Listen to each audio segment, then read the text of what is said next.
Bueno, buenos días. Muchas gracias por la invitación al Instituto Comisiones Obreras, a ISTAS especialmente, por hacer esta exposición esta mañana. El título de la exposición, como veis, es el desempleo, la precariedad laboral y su impacto en la salud y la desigualdad. Básicamente lo que voy a hacer es cubrir los siguientes puntos. Primero voy a hablar muy brevemente para contextualizar de qué estamos hablando cuando hablamos de empleo, precariedad, desigualdad laboral, un poquito sobre determinantes sociales y condiciones de empleo, para enseguida hablar de la situación de desempleo y un poco también del empleo informal en España y algunas de sus consecuencias más importantes en la salud laboral y en la salud pública. Luego me voy a centrar el tiempo más largo en la precariedad laboral y en ese sentido voy a hacer un pequeño recorrido sobre los aspectos que son críticos para entender desde el campo de la investigación qué es esto de la precariedad laboral, un término en el cual hay cierta confusión a veces, qué indicadores tenemos, cómo podemos medirlo, cuál es su análisis, cómo se relaciona con la salud y cuál es su impacto en la salud y la desigualdad, y voy a acabar con algunos aspectos ligados a algunas de las necesidades sobre investigación y políticas. Bueno, mi charla, la presentación, tiene que ver con un enfoque de básicamente desde la salud pública. Cuando digo salud pública digo salud colectiva, salud pública, salud colectiva y salud laboral en un sentido amplio, luego lo vamos a comentar un poco, y también desde el punto de vista de lo que hoy día se conoce como determinantes sociales de la salud. ¿Qué es esto de los determinantes sociales de la salud? Pues básicamente, como dijo un informe de hace unos pocos años de la Comisión de Determinantes Sociales de la Salud de la OMS, donde se hizo un diagnóstico mundial sobre cómo los factores sociales, económicos, políticos, la vivienda, el trabajo, etcétera, el medio ambiente, etcétera, afectan a la salud de la gente y afectan desigualmente a la salud de la gente. El informe concluía con unas frases, digamos, bastante contundentes. Decía que a nivel global la injusticia social está matando a la población a gran escala, que la reducción de las inequidades en salud es un imperativo ético y que todo ello se debe a la combinación de políticas sociales, de intervenciones deficientes, de situaciones económicas injustas y de malas políticas. Nada que ver con el discurso que habitualmente se oye en los medios de comunicación y que tiene que ver con que la salud depende de nuestra genética, por importante que sea, o por ejemplo los estilos de vida. La comisión, en este caso la comisión española, hubo una comisión española sobre determinantes sociales de la salud, mostró de una forma bastante clara, gráfica, en este cuadro, en este modelo, cuáles son esas causas de la mala salud. De hecho, la comisión de determinantes hablaba no de las causas de la salud, sino gráficamente de las causas de las causas. Es decir, las personas al final pueden tener un estilo de vida no muy saludable, ¿pero por qué? ¿Pero por qué se debe? ¿Por qué las distintas clases sociales tienen estilos de vida, que está muy mal dicho, pero así se suele utilizar, poco saludables? Pues bien, en este gráfico se intenta reflejar cómo nuestra salud, la salud de todos y de todas, depende básicamente, en primer lugar, de lo que la Comisión llama determinantes estructurales de la salud y de la desigualdad. El gobierno, la tradición política, las políticas macroeconómicas, el mercado de trabajo, las políticas sociales del estado de bienestar o del estado de medio estar, como a veces se dice, o de sin estar, digamos, y todo ello cruzado por los ejes fundamentales que modulan, que modifican nuestra salud, que son no otros que nuestra clase social, el género, la edad, la etnia, el territorio. Evidentemente todo eso tiene un componente ligado al poder, a los recursos, las oportunidades que cada individuo, que cada grupo social tiene. Todo ello influye de una forma muy determinante sobre lo que se llama determinantes intermedios. Y ahí entran aspectos como el empleo, el trabajo doméstico, los ingresos, la desigualdad económica, la vivienda y tantos otros aspectos que influyen en nuestra vida cotidiana, en nuestro trabajo, dónde vivimos, dónde trabajamos, etcétera. Y todo ello, finalmente, es lo que produce la salud o la mala salud. Repito, esto no es para nada la visión dominante de la salud, y en cambio tenemos una evidencia científica apabullante que nos muestra que esto es así. Pues bien, nosotros, en nuestro grupo de investigación en Barcelona, en el grupo de investigación sobre desigualdades en salud, hemos sido el único grupo que ha participado en la Comisión de Determinantes de la Salud. Hicimos en ese momento un informe en el que intentábamos analizar a nivel global cómo las condiciones de empleo y trabajo afectan desigualmente nuestra salud, y finalmente hemos publicado recientemente un libro que se va a publicar próximamente también en inglés, donde han colaborado decenas de científicos, también de sindicalistas, de expertos, de periodistas, recogiendo información, la información más adecuada posible, la que hemos pensado que era más adecuada posible, para ver cómo eso influye en relación al empleo y al trabajo sobre nuestra salud. Nosotros hemos desarrollado un modelo conceptual que se parece un poquito al que acabo de mostrar, donde creo que queda bastante claro, bastante bien reflejado de qué estamos hablando cuando hablamos de todo esto. En nuestro modelo hay que empezar por lo más importante que definen las cosas a nivel macro son las relaciones de poder. El poder político, el mercado, las fuerzas del mercado, los gobiernos, la sociedad civil, la participación, los sindicatos, etcétera. Todo ese magma configura en cada país distintos tipos de políticas ligadas a cómo se configura el mercado laboral, cómo se configuran o no se configuran determinadas políticas de eso que se llama el estado de bienestar. Todo ello influye en el empleo y influye en el trabajo y en la organización del trabajo, los distintos tipos o situaciones de empleo que pueden tener las poblaciones y también cómo se configura, como digo, las condiciones de trabajo y, por supuesto, los riesgos, las exposiciones a los cuales los trabajadores y trabajadoras pueden estar expuestos.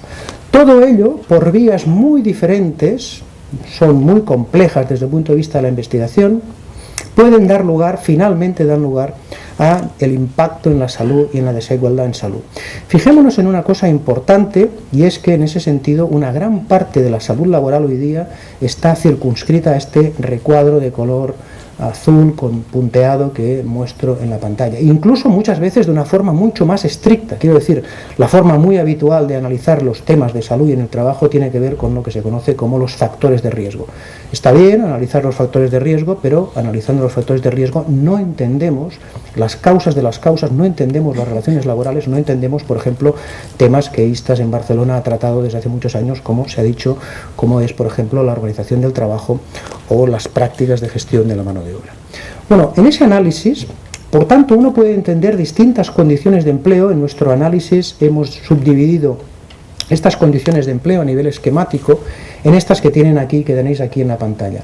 Personas, trabajadores, trabajadoras que tienen, pocos, cada vez menos, empleo estable a tiempo completo, situaciones de desempleo, situaciones de empleo precario, de empleo informal, trabajo infantil y esclavitud y trabajo forzado, que sigue siendo un tema todavía y es muy importante en el contexto global y en muchos países. Pero todo ello, repito, cruzado por los mecanismos sociales que crean desigualdad social y desigualdad en la salud, que son nuevamente la clase, el género, la edad, la etnia, el estatus migratorio y también, por supuesto, el territorio. La situación mundial es bastante abrumadora, bastante trágica. Simplemente doy dos datos para ilustrarlo. El desempleo, estamos en más de 200 millones de personas, muchos millones nuevos a partir de que la crisis ha aparecido con toda su fuerza.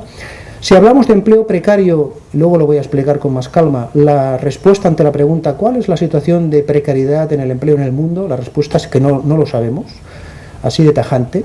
Lo más cercano es lo que la Organización Internacional del Trabajo comenta como los llamados trabajadores pobres. Trabajadores o trabajadoras que pueden tener uno, o dos o tres trabajos incluso, a veces, y que a pesar de todo siguen siendo pobres. Ese es uno de los indicadores de esos 1.400 millones de personas, de trabajadores que se encuentran en esa situación en todo el planeta. Y desde luego tenemos las situaciones mucho más dramáticas, mucho más terribles y negativas, que tienen que ver con otras situaciones que especialmente en los países pobres, en los países de baja renta o de mediana renta, sufre y padece muchísimas personas.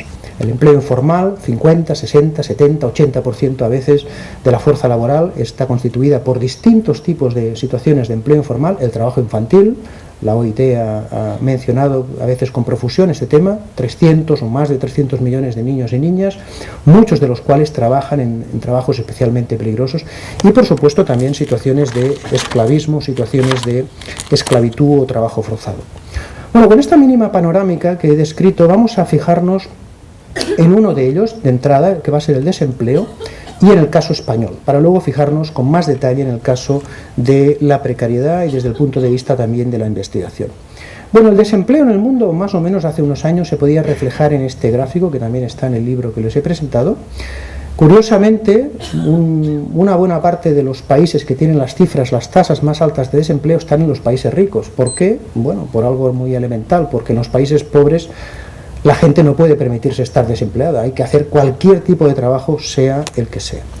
En el caso español o en el caso europeo, la situación se puede mostrar con distintos mapas. Por ejemplo, este es un ejemplo de la distribución de hace unos años del desempleo a nivel regional en todo el continente, pero podemos hacer un zoom y fijarnos en qué ocurre en el Estado español. Bueno, veamos, por ejemplo, los datos en áreas muy pequeñas, municipios, de hace unos cuantos años, el censo del año 91, donde ya a simple vista se aprecia una tremenda desigualdad geográfica en cuanto a la distribución del desempleo. El sur y el suroeste especialmente acumula una gran cantidad de áreas con cifras muy elevadas de personas en situación de desempleo.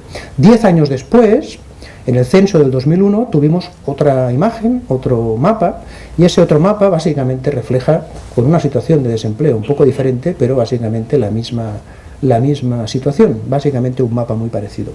Veamos ahora la evolución del desempleo en números absolutos en los últimos años.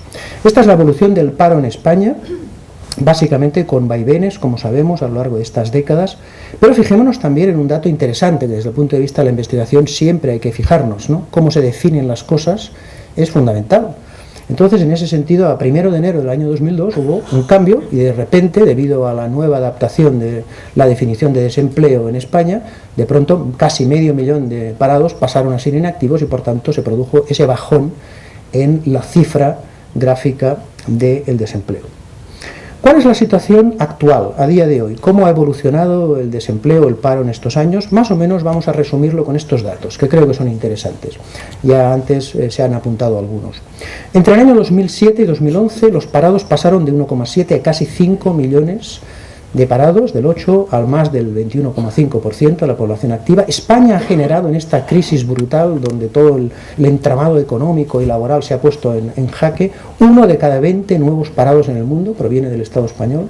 Hay ahora mismo 2,4 millones de parados de larga duración, más de un año, 1,2 de más de 2 años, 1,5 millones de parados sin ingresos, 1,4 millones de hogares donde nadie tiene trabajo. Pero fijémonos, estos son datos generales, globales, que son los que habitualmente se ofrecen en los medios de comunicación. Cuando ponemos la lente de la desigualdad y nos fijamos en quién está desempleado, ya hemos visto un ejemplo en el caso geográfico, pero nos hemos de fijar, por supuesto, en el caso de los jóvenes. Casi la mitad de los jóvenes en España están desempleados, los inmigrantes, pero también por clase social.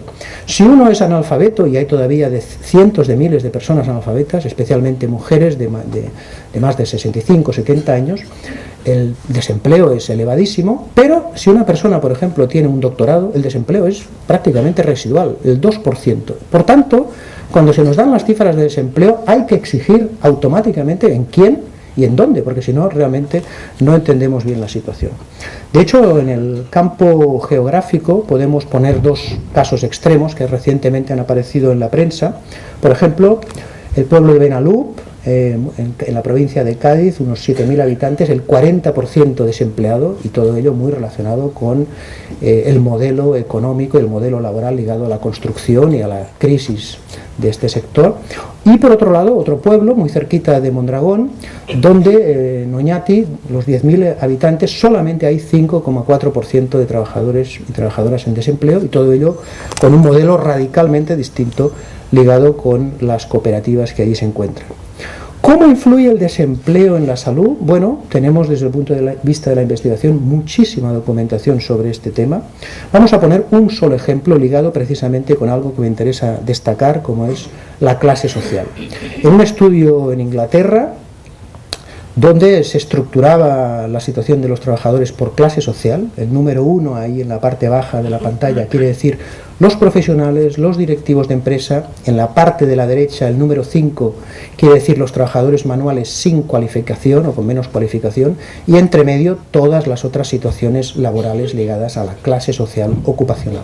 Esas barras rojas lo que nos muestran es cómo a medida que pasamos de una clase social en mejor situación a una clase social en peor situación, el riesgo de mortalidad aumenta. Y eso es muy característico en muchos estudios sobre las desigualdades en salud. Por tanto, nuevamente, más o peor situación relacionada con la clase social, mayor riesgo de mortalidad. Pero además, Eso es lo que se ve en las barras de color rojo, pero además en las barras de color negro vemos cómo existe un extra de riesgo si encima de pertenecer a una cierta clase social estás en una situación de desempleo. Por tanto, el riesgo de mortalidad depende, por supuesto, de tu clase social, depende de tu género y otros factores, pero también depende del desempleo. El impacto global en el desempleo en la investigación nos muestra cosas como estas. Sabemos que hay un mayor riesgo de mortalidad prematura, mayor riesgo de padecer enfermedades cardiovasculares y de otro tipo, mayor riesgo de cometer suicidio, mayor riesgo de tener peor salud mental y desde luego mayor riesgo de eso que se llama estilos de vida, que es, repito, desde la salud pública un sinsentido y que tiene que ver con las conductas de riesgo para la salud relacionadas con determinantes sociales. También sabemos que cuando hay buenas prestaciones relacionadas con las personas que están desempleadas, ese riesgo sobre la salud se reduce. Voy a ponerles un ejemplo realizado precisamente en España. El riesgo de padecer mala salud mental aumenta, es muy importante en las personas que están desempleadas, por un lado en los trabajadores que son profesionales, que realizan un tipo de trabajo no manual, pero especialmente en aquellos que tienen un tipo de trabajo manual, como los sectores de la construcción y otros, ¿verdad? El riesgo aumenta, el riesgo de padecer mala salud mental. Sin embargo, cuando las personas tienen prestaciones de desempleo, y esto es un argumento también, como tantos otros que hay que también manifestar, ese riesgo se reduce especialmente en los trabajadores manuales. Los trabajadores que tienen un tipo de trabajo manual, ese riesgo cae drásticamente y se equipara casi con los trabajadores que tienen un empleo. Bueno, por otro lado, aparte del desempleo, también hay que observar un fenómeno mucho más desconocido, mucho más sumergido, como es el tema de la economía informal. Pensemos que hay ahora mismo bastantes millones, quizá 4 o 5 millones de trabajadores al menos en esa situación, donde España, curiosamente un poco por debajo de Italia y un poco por debajo de Grecia, está en la parte más alta del ranking, ¿no? La cantidad, digamos, de economía sumergida que se puede ver como porcentaje del PIB en estos países. Sin embargo, como digo, la situación en cuanto al empleo es complicada, entre otras cosas porque la situación es muy dinámica. La situación es tan dinámica como es objeto de tantos elementos de la vida cotidiana que muchos trabajadores y trabajadoras conocen, ¿no? Me despiden cada 3 meses, estoy 6 en el paro, me contratan los de la filial, otros 2 meses me despiden, etcétera. Este tipo de situaciones que tienen que ver con este circuito tan difícil también de analizar y de estudiar cuando uno quiere saber qué está pasando realmente, que esa es una de las preguntas que nos podemos hacer precisamente para intentar cambiar o modificar la situación existente, esa situación constante, permanente, en la cual ciertos trabajadores con un empleo estable pasan al desempleo y quizá entran en ese circuito de estar determinados meses en situaciones de precariedad o situaciones de informalidad. En realidad lo que ocurre con muchas de estas situaciones de empleo es un poco paradójico, es una de las cosas que conviene estar un poco atento y tiene que ver con la invisibilidad de muchas de estas manifestaciones. Como decía Cristina Laurel, una sueca que reside en México hace muchos años, una persona experta en temas de salud laboral desde hace muchos años, la paradoja es que nosotros conocemos nuestro trabajo, nuestras condiciones de trabajo, pero muchas veces no conocemos la situación de muchos trabajadores y trabajadoras que a lo mejor están muy cerquita nuestro. Como decía ella, escondidos tras los muros de los centros de trabajo, cada cual conoce y sufre sus condiciones, pero ignora las de los demás. Son situaciones vividas por todos, pero como cotidianidad de masas escapan al observador, ¿no? Este tipo de reflexiones que también desde comisiones obreras, desde ISTA, se han hecho muchas veces, hacer visible lo invisible. Hay muchos ejemplos de cómo acercarnos a hacer visible estas situaciones de invisibilidad. Les voy a poner uno que es un clásico desde el punto de vista del periodista de investigación y que creo que tiene interés. Es el estudio que hizo un periodista alemán cuando hace años, en los años 80, quiso saber qué ocurría con la situación de los trabajadores emigrantes turcos que masivamente estaban entrando a trabajar en Alemania. Su pregunta, la pregunta de Günter Wallraff, era, bueno, ¿y cómo son las condiciones de trabajo, de empleo? ¿Cómo son sus situaciones, sus riesgos, sus problemas de salud, sus condiciones de vida de estos trabajadores? Bueno, ¿qué hizo Wallraff? Lo que hizo fue disfrazarse de turco. Se puso una peluca, se tiñó el bigote, dijo que no hablaba muy bien el turco porque tenía unas circunstancias familiares determinadas, y durante 2 años y medio vivió como un trabajador inmigrante turco, lo cual le permitió después hacer un libro, Cabeza de Turco. Le permitió también hacer una película, un documental, que es un clásico en esos años, en los años 80. Balraf iba con una máquina de vídeo de esta dimensión que escondió en una bolsa, y hay un documental en blanco y negro francamente interesante. Balraf nos dice reflexiones como estas: cuanto más brutal y más agotador era el trabajo, cuanto más ponía mis últimas reservas, mayor era el menosprecio humano y la humillación que sentía. Si esta sociedad fuera realmente democrática, podría hacer muchos reportajes sin esconder mi identidad. Si el trabajo de incógnito es porque estamos en una sociedad que no me permite hacerlo de otro modo. Describir la realidad con exactitud, un poco este tema que estoy planteándoles en este momento, es una condición esencial para transformarla. Lo que quiero es desvelar la compleja causalidad de las relaciones sociales de la clase dominante. Bueno, en nuestro grupo de investigación en la Universidad Pompeu Fabra llevamos 13 años estudiando el tema de la precariedad específicamente. Llevamos muchas decenas de publicaciones, de tesis doctorales, de informes, incluso algunos artículos en el periódico, y hemos intentado acercarnos un poquito a entender lo mejor posible la situación de precariedad en el Estado español. Hace años, en el año 2000, ya formando parte de la tesis de Marcelo Amable, manifestábamos en una editorial, en una revista de salud pública, quizá la mejor, Gaceta Sanitaria, la situación paradójica del tema de la precariedad. Se utiliza el término de precariedad constantemente, lo vemos en los medios de comunicación, y sin embargo es un concepto que está sujeto a todo tipo de interpretaciones y a todo tipo de connotaciones. A veces se utiliza como temporalidad, que es muy habitual en el ámbito político, es decir, los temporales, por tanto los precarios. A veces de fragilidad, a veces se habla de formas atípicas de empleo, a veces se habla de malas condiciones de trabajo y otras muchas cosas.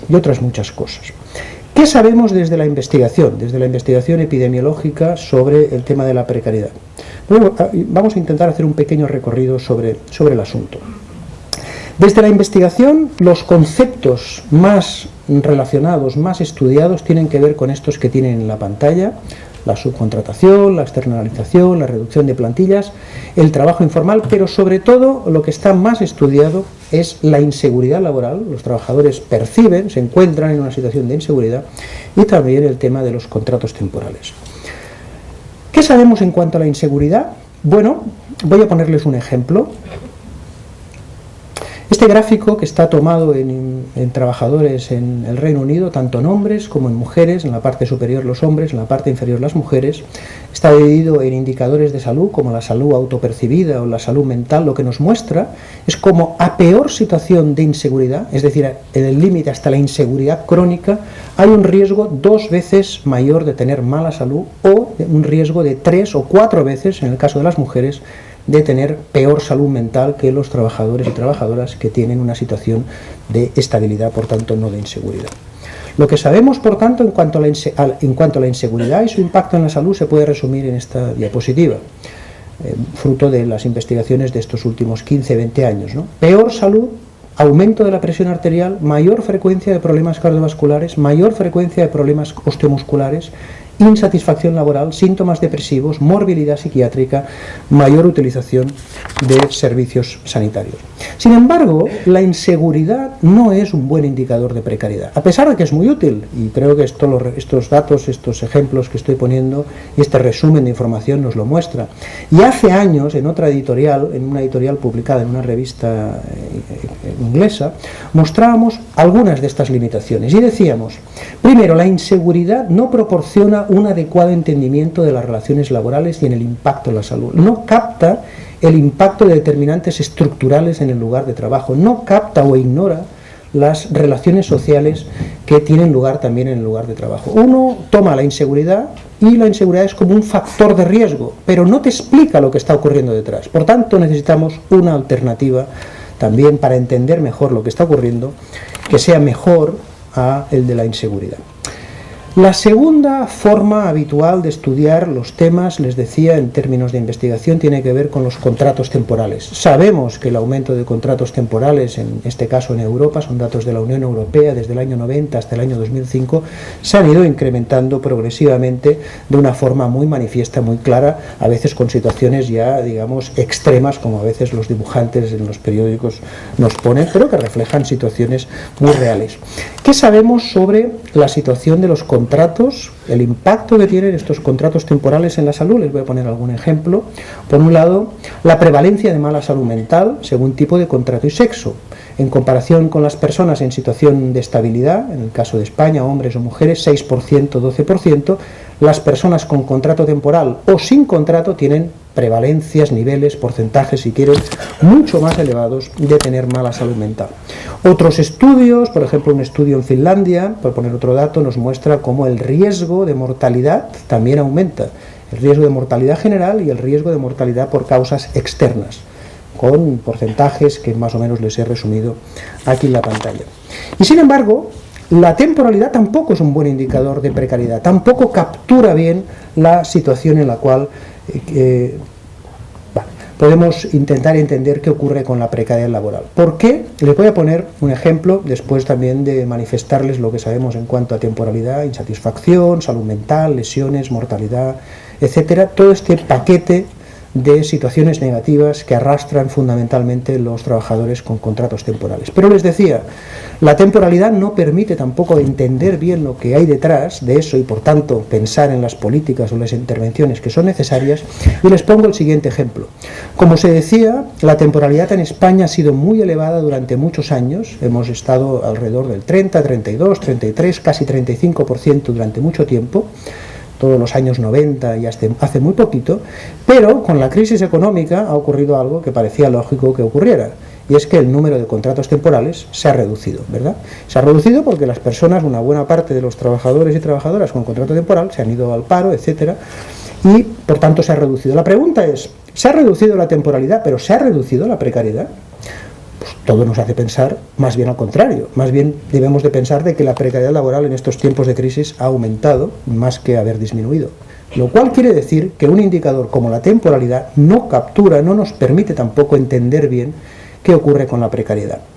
De hecho, para entender la precariedad hay que recurrir a una visión más sociológica, por ejemplo, la que nos manifiesta un sociólogo como Pierre Bourdieu, cuando nos habla de la precariedad como un modo de dominación, como un estado generalizado permanente de inseguridad, como una sumisión de los trabajadores, como una aceptación de la explotación, algo, decía él, que se parece mucho, en algunos sentidos, al capitalismo salvaje del siglo XIX. Incluso él hablaba y se refería al término de flexplotación. Por tanto, desde el punto de vista de la investigación, eso nos plantea también muchos retos. Hemos de conocer qué entendemos por precariedad, cómo definirlo, cómo medirlo, qué fuentes de información, qué datos tenemos para entender todo esto y, por tanto, también cuál es el impacto en la salud que todo esto tiene. Bueno, como les decía, llevamos bastantes años analizando, esto ha dado lugar a varias tesis doctorales. La precariedad tiene que ver con cosas como, por ejemplo, este estudio cualitativo hace años de Marcelo Amable mostraba. Un horario y una disponibilidad absoluta y permanente, por ejemplo. O, por ejemplo, trato discriminatorio. Es humillante, te tratan como basura. Cuando no puedo reaccionar y no puedo defenderme, lloro. La precariedad no son números, son personas, por supuesto, que tienen situaciones de vulnerabilidad, de impotencia. Nos callamos. El tema del miedo, que es otro tema realmente muy característico del tema de la precariedad laboral. O, por ejemplo, otros, en este caso, trabajadores inmigrantes, cuando decían, me considero un esclavo moderno, ¿no? Lo que hacemos los extranjeros es contribuir al desarrollo de una esclavitud moderna. Otro, en este caso una mujer rumana, cuando decía en otro estudio, cuando vuelves te echan, no tienes derecho, dice, mira, aquí no tienes derecho a estar enferma.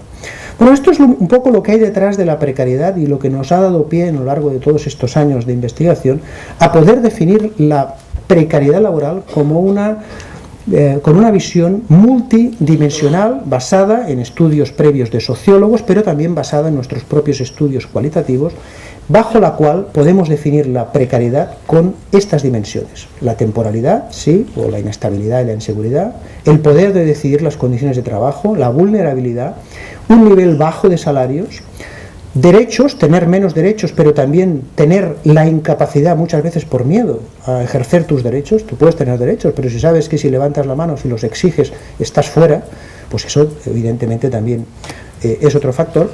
Y todo ello nos ha permitido analizar, de alguna manera, validar un cuestionario nuevo que hemos llamado EPRES y que también ha sido publicado recientemente y que nos ha permitido estudiar la situación de precariedad laboral en España. Este cuestionario nuevo que ha sido realizado con la inestimable colaboración y ayuda de ISTAS Barcelona, y de la cual aquí tienen una mínima muestra de algunas de las preguntas que forman parte de las dimensiones que previamente he comentado, ¿no? La vulnerabilidad, el empoderamiento, etcétera, y por supuesto con un aparataje, digamos, metodológico, psicométrico, que no es el caso de comentarles ahora, pero que vale la pena saber que existe, porque evidentemente para hacer un cuestionario de estas características uno tiene que pasar una serie de filtros bastante sofisticados.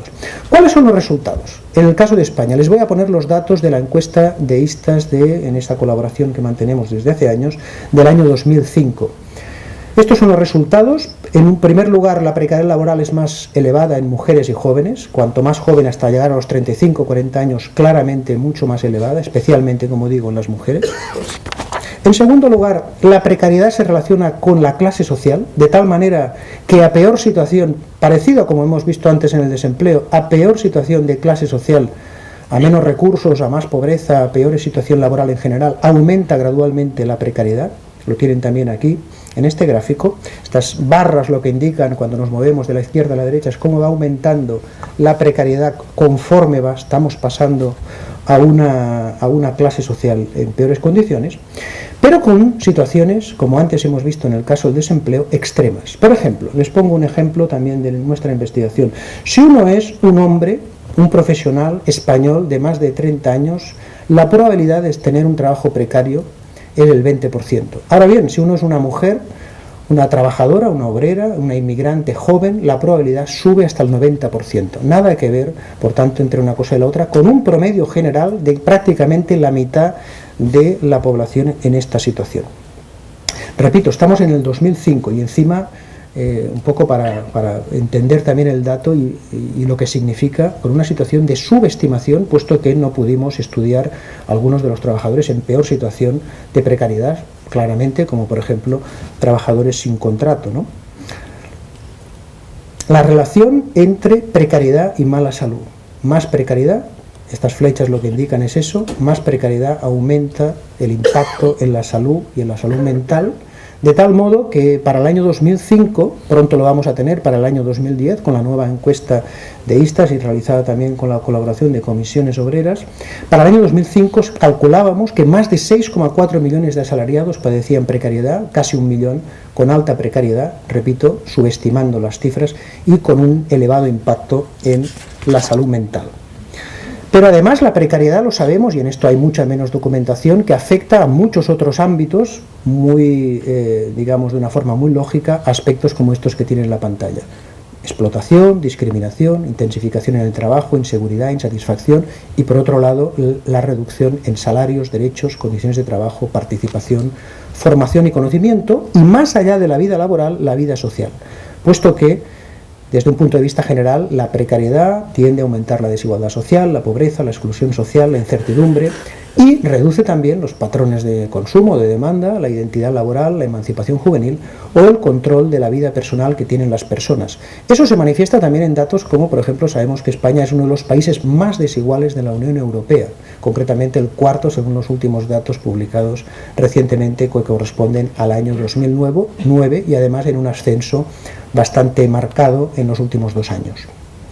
Y por supuesto, como decía, desde el ámbito social, pues la precariedad no permite formar familias, como decía este dibujo del roto, o por ejemplo afecta claramente a otros factores sociales, como es el caso, por ejemplo, de la natalidad. Bueno, acabo diciendo también que tenemos muchos retos desde el punto de vista de la investigación, pero también desde el punto de vista, por supuesto, de las políticas, que no es el punto central de mi exposición. Hay que decir que en nuestro modelo y en el modelo de muchas otras personas, la clave de todo el tema desde el punto de vista político pasa por el aumento, el alto poder de negociación de los trabajadores, lo cual se relaciona con relaciones de empleo más saludables y con una relación también indirecta con el estado de bienestar. En nuestro modelo, el modelo que antes hemos mostrado, en ese modelo teórico, también es útil para pensar en que esas acciones, esas políticas o intervenciones para cambiar, reducir la precariedad laboral, las hemos de pensar a distintos niveles. Las hemos de pensar a nivel macro, es decir, a nivel de relaciones de poder, a nivel de políticas sociales y laborales, y por supuesto también a nivel micro y a nivel de empresa en otro sentido. Nosotros, en el trabajo que les he comentado, hemos hablado del concepto de empleo justo. La OIT habla de trabajo decente, nosotros hemos hablado de empleo justo como nuestra guía, como nuestro objetivo final, si queremos. Características que tienen que tener, como estas que aquí les resumo en esta diapositiva: libertad ante la coerción, seguridad en el empleo, nivel de ingresos justo, protección social, beneficios en el empleo, respeto y dignidad en el trabajo, participación en el lugar de trabajo, un tema absolutamente clave, y también que el trabajo sirva como enriquecimiento vital y falta de alienación. Acabo con un dibujo del roto. Los excluidos se están rebelando, despídalos, no hay manera, no tienen trabajo, córtenles las ayudas, no podemos, no reciben ninguna, derriben sus casas, imposible, no tienen, entonces estamos perdidos, ¿no? Bueno, muchas gracias.